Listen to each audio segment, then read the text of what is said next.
Welcome, everyone, to the Humor in Chaos podcast. I am Sarah Howard Nelson. I'm a resilience coach, certified life coach, and certified art therapy practitioner.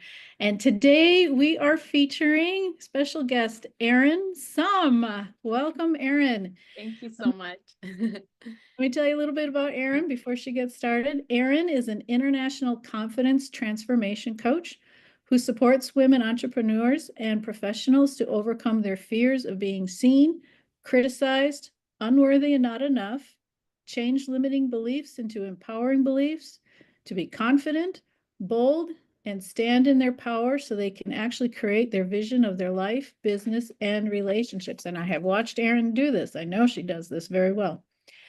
Erin has been on her own journey from shy to confident since 2008.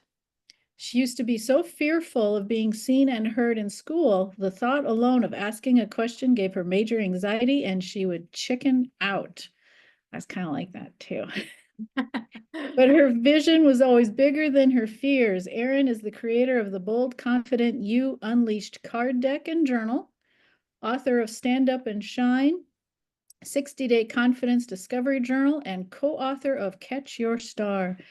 Erin holds a bachelor's degree in psychology and is a certified professional coach through the Institute for Professional Excellence in Coaching. And I happen to know she's got some other exciting stuff going on the side that I know she's going to talk about. So welcome again, Erin. Thanks for joining us. Thank you. Thanks for having me. So Erin, let's just start just with your basic background. Where do you come from?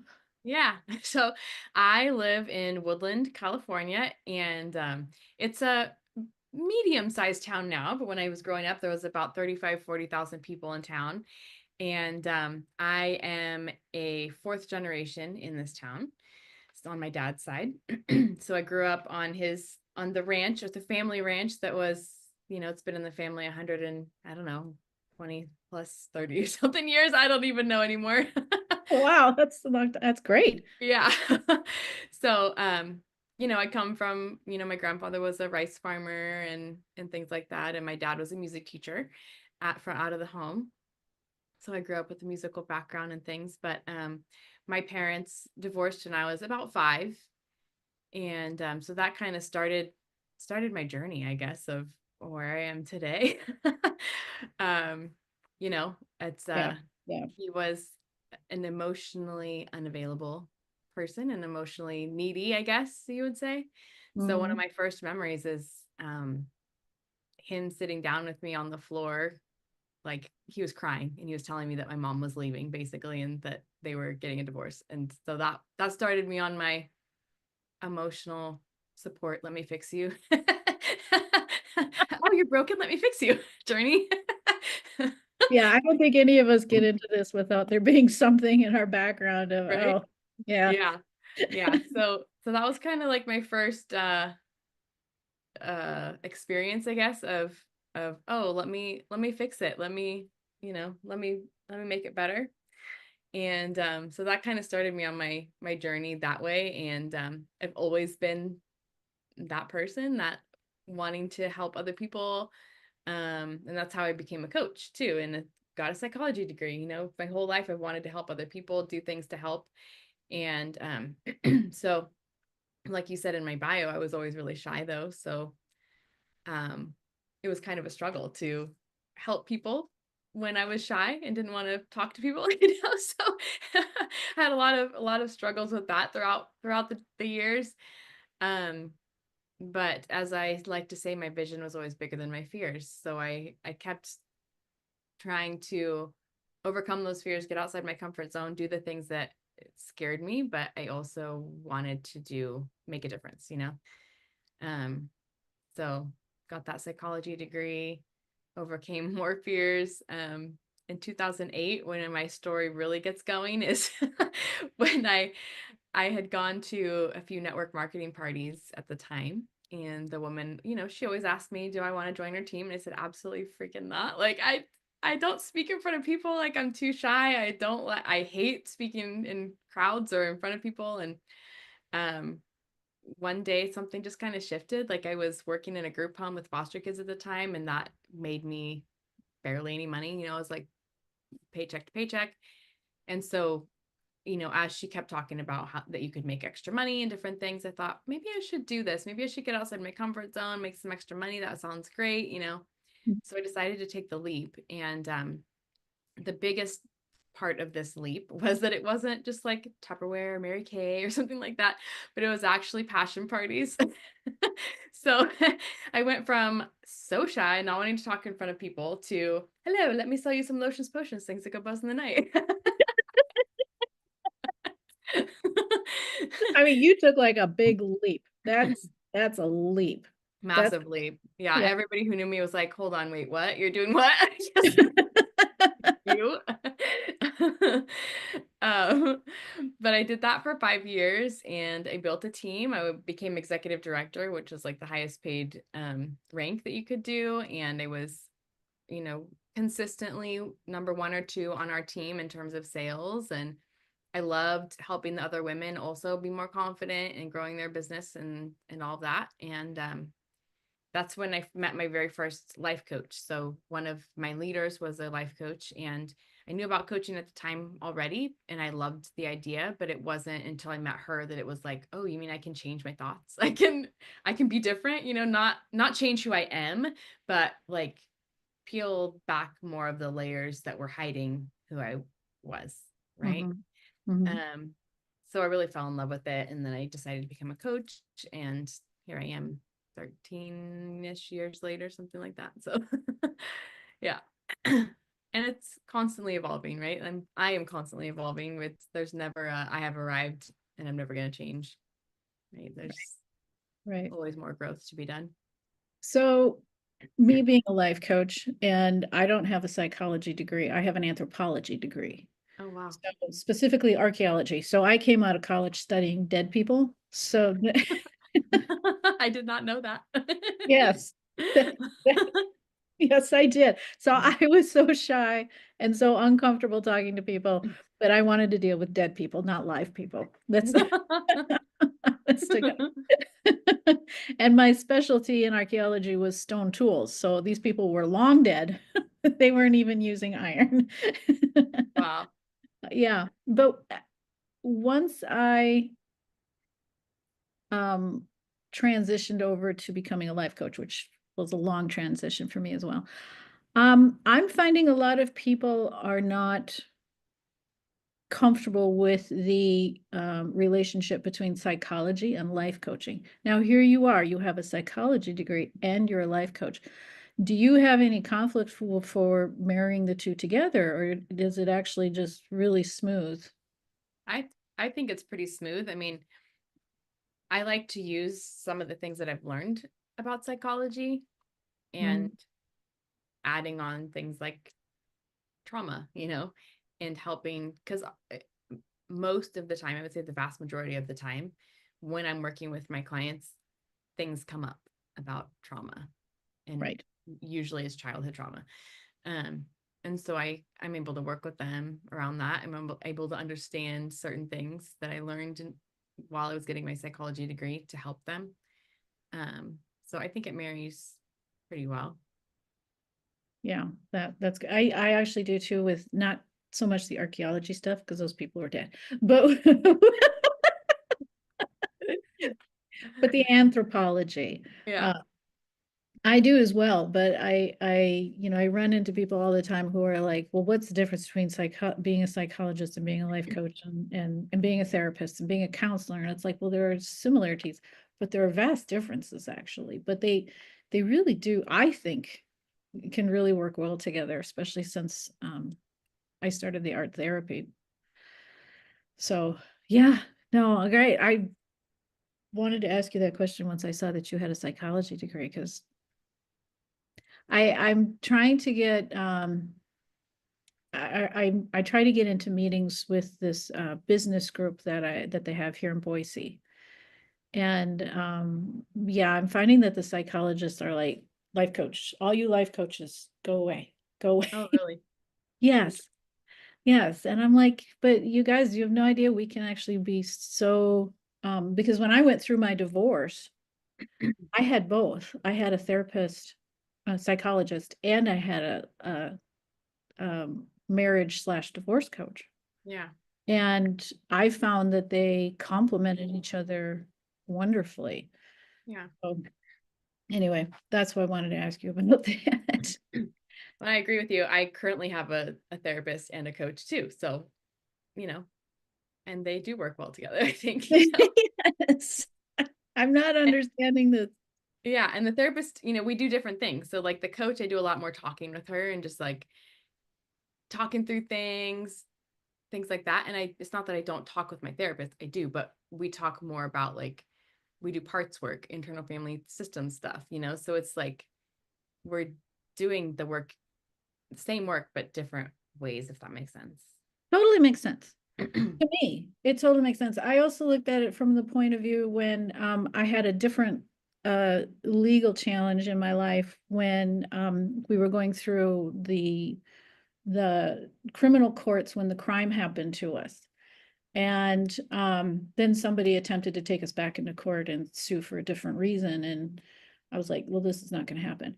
But I had I had legal help that I needed to get so that I understood what I was dealing with. But then I also had a crime victims advocate, which was sort of like a life coach. But at that time, I hadn't heard of the term life coach yet. I mean, it was out there, obviously, because it's been around since the 70s, but Yeah. I hadn't heard it yet. So this crime victim advocate was just like a life coach. So here was this person, the this person was not an attorney. This person was actually a legal instructor at a college who was giving me help with how I was going to deal with the legal aspects and the law and where I could advocate for myself best in the court situation. But then the criminal advocate, crime victim of crime advocate, she actually walked me through the individual steps of the court itself. So this person was talking to me about law. This person was helping me with the court. Mm-hmm. So they complemented each other wonderfully. And so that's kind of how I looked at it. And it was kind of the same thing with my divorce as well. Yeah. Um, okay, so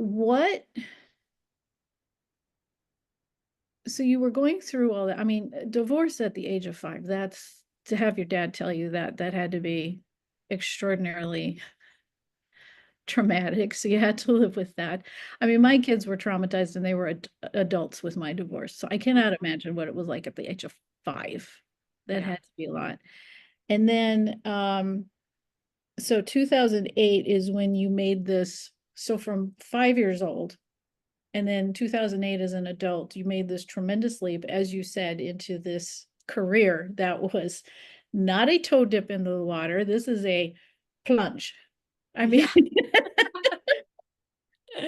Yeah. so what can you identify what was your internal motivation to make that drastic switch?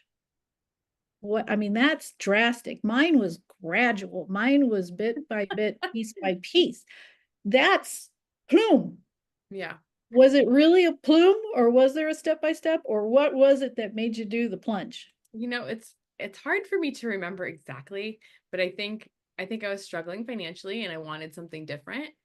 And I wanted like um, I wanted to make more money, but I also wanted more confidence. I wanted to be out there more. I wanted to like be doing more things. And I think there was a part of me deep down that knew that there was more, that I wanted more for my life, that I wanted to make more of an impact. I loved working at the group home, but at the same time, I didn't feel totally fulfilled because, kid traumatized kids don't usually say, "Hey, you're really helping me. Thank you so much for all you do for me." Like wasn't really getting like that feedback Right. that I wanted or needed. um, so I think there must have been a part of me that knew that I needed to do something different eventually that was more fulfilling. Um, and I think I saw that this as my like inroad to do that. Cool. Cool. And Yeah. then you took that into, so then you went from that how did you go from that then into life coaching? What was that transition from that to that?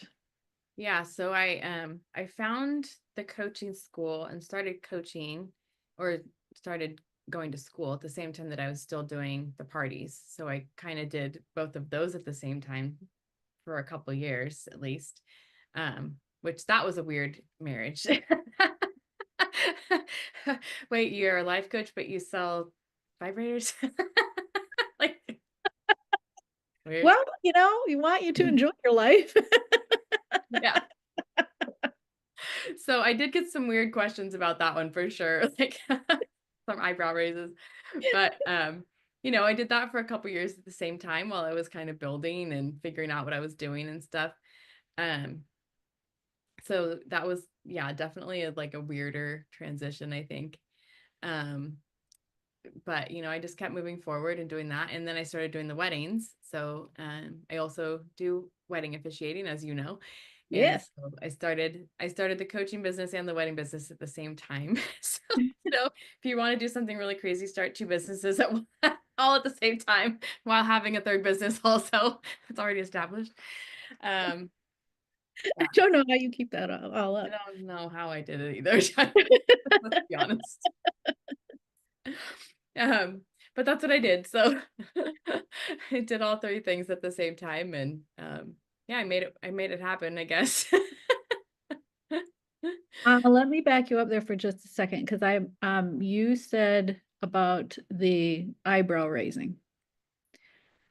Um, so literally a lot of the people that I have helped and coached and stuff, and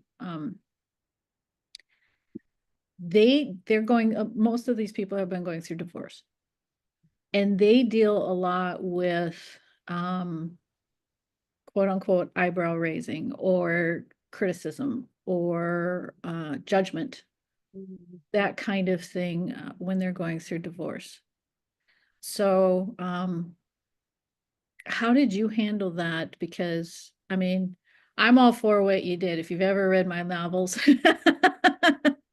I get eyebrow raises too on some of the stuff that I've written. So I'm cool with it. And I have to deal with that as well from time to time. But how did you deal with that? Um, I'm trying to remember, at the time I wasn't nearly as confident as I am now. So I think it bothered me, to like be criticized about like, what do you mean? Why you're a life coach and you sell these, you do these parties. Um, but at the same time I was kind of like, you don't know me, like I try to be like, what do you care what I do with my life, and it was totally legit things, I'm not doing anything weird or it's just you No, know it's not. Yeah. um so just trying to like be confident in who I was and knowing that I was making a difference with both things. I was making a difference with the parties and helping women like explore their relationships and make them stronger, explore their bodies, whatever, like I was helping people no matter what I was doing. So it didn't have to make sense to anybody else. This is what I did. So you know Yeah, this is what I try to tell people, but I do the way too cliche, and I have to work on this. I do the way too cliche of just let it roll off your back like water off a duck. Just let yeah, it go. It's none of their business. yeah, Yeah. yeah. Okay. And so what made you go into doing the weddings? Mm. How did that idea get sparked? Yeah, it's funny actually.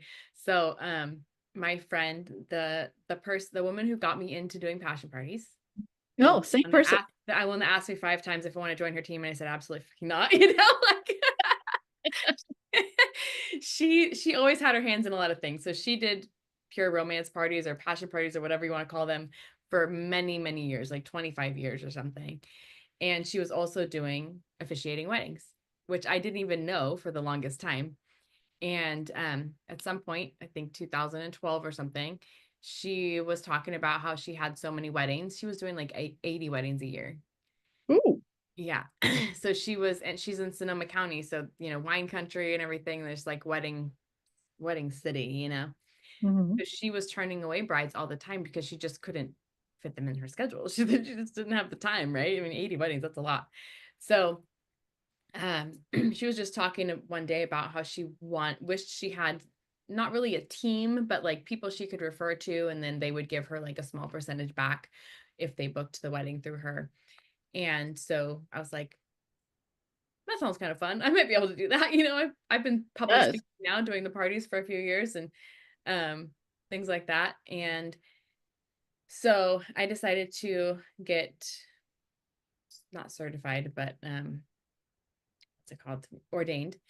And so I just did the online ordination, and she taught me what to do. She went with me to my first wedding and kind of like walked me through everything. And yeah, I just kind of started doing it like that. And the first year I did like 4, and then the next year I did like double that. And now I'm doing my most I've done in a year is like 47 or something. Pretty soon you're gonna need a person to help you. I know, it's crazy. So, yeah, I just kind of started by just taking a couple from her every once in a while, and now it's like I do a couple from her in a year, and I do 30 to 40 or more in a year. So, Okay, so let me ask you. So when I did my certification mm, for both for life coaching and for art therapy practitioner, I have been going more based on the um what they used to call positive psychology. Now they do happiness psychology. Um, how how is the wedding business helping you with your life coaching business? I mean, is it that because I know you also do journaling. You do because I'm big on journaling. I try so hard to get people to journal because I think journaling, particularly um having at least part of your journaling being focused on gratitude. I happen to think it's key. yeah, That's my opinion. Um so because I imagine, I mean, I can tell just from being in your small groups that you do and that this wedding thing that you do on the side and this other and other things that you talk about with your confidence. I don't know if you specifically looked at positive psychology, the aspect of happiness, joy. I prefer joy over happiness because I personally think happiness comes and goes, but joy is more sustainable. mm, That it actually helps um put your mindset in the right place for honestly for things to go better. yeah, Um How do you do that too? I mean, has the wedding thing really helped your life in general? Not just your business, but life in general? And then also my other question is, what is your journaling practice if for yourself and or your clientele? yeah. The wedding business, how has it helped what did you say? How does it help my life or my business or Yeah, does that having that I mean, come on, they're weddings. That that really positive, happy place of this side business that you have, which really isn't so much a side business I know. anymore, is it? How does that help you with your own, mental, with your own life and with your clients and with your other businesses? How does that has that really affected it? Because you're just kind of creating this positive aspect that's got to flow into your other business. And then where do you take that with your yourself and your clients and with working with them? Because I noticed that you do a lot with journals. Yeah. So let's see. The wedding business, I don't know, it is a joyful thing, you know? You don't really show up to a wedding and get depressed. Or have a bummer of a time, you know? And I'm not staying at the weddings most of the time either. I'm usually in and out of there fairly quickly just after the ceremony, but it's fun like meeting new people all the time, getting to hear their stories. Especially as a single person, it's like, oh, there is love out there. Oh, there is, like, oh, you can meet your person online, like it does happen. you It know? does happen, yes. So, so for me, it's joyful, and I love meeting all these people and happy couples, and like hearing all these love stories. And then also gives me more hope too for my own story in my own life. Um, and then just showing up and being there.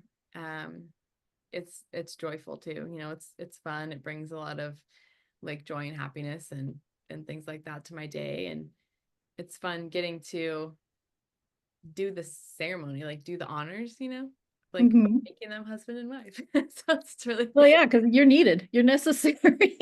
yeah. Yeah. And the two businesses, the coaching and the weddings, mostly stay separate, but some people do hire me for premarital coaching.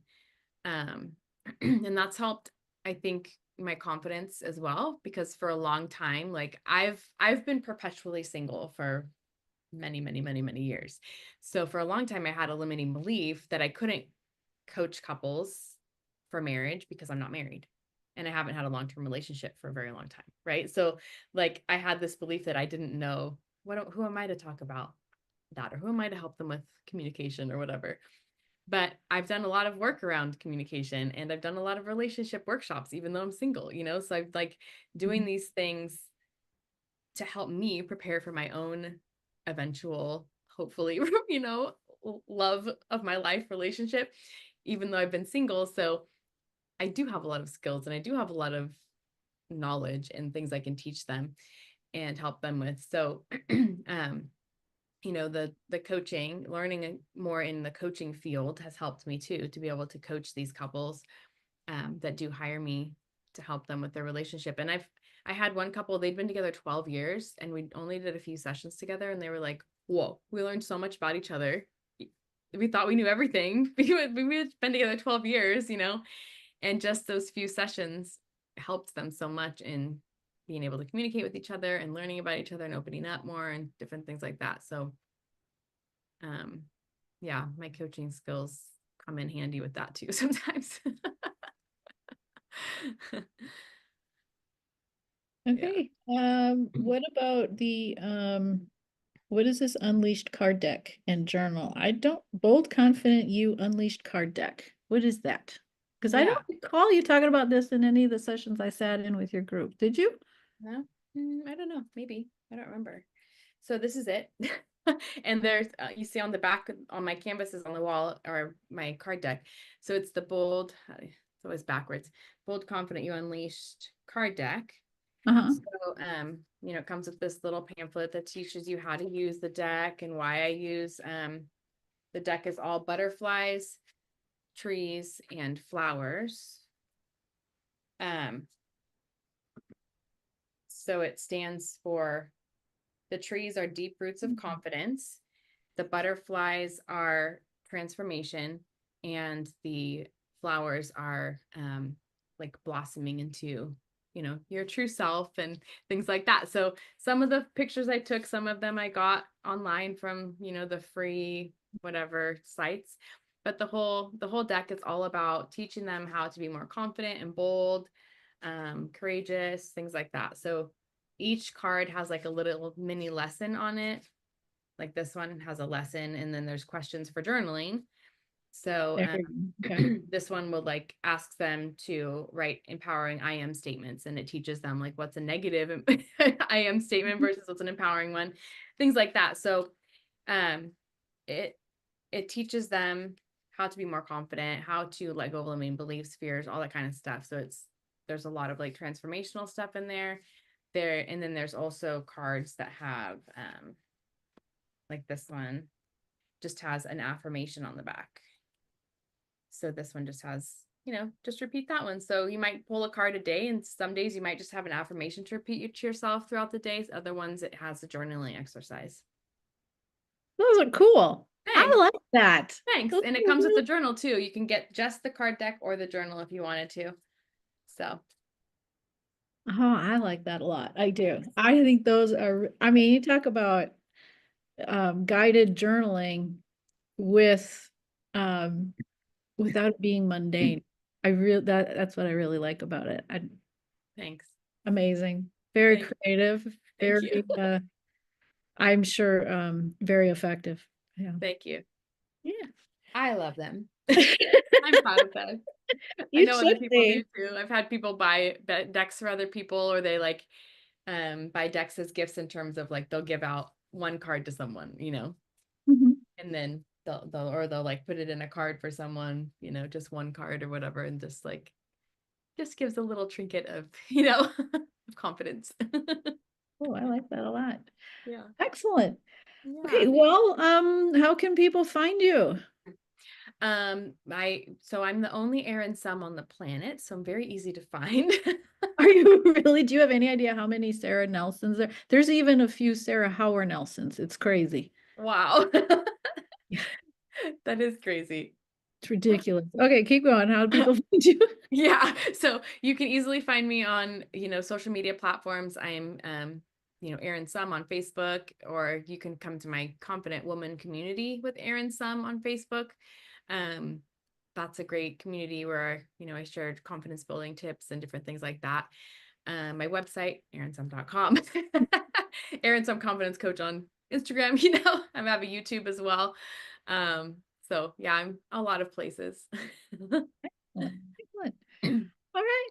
Well, thank you very much for joining us, Erin. I Hi, appreciate you're welcome. it very much. Thanks for And having me. yeah, and I'm very excited for what's going on with you. And I think things are only going to keep growing for you. Oh, thank you so much. I appreciate it.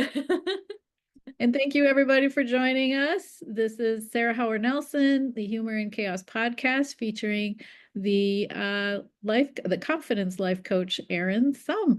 Join us next week on Tuesday right here on YouTube or Apple Podcasts or Podbean. Have a great day.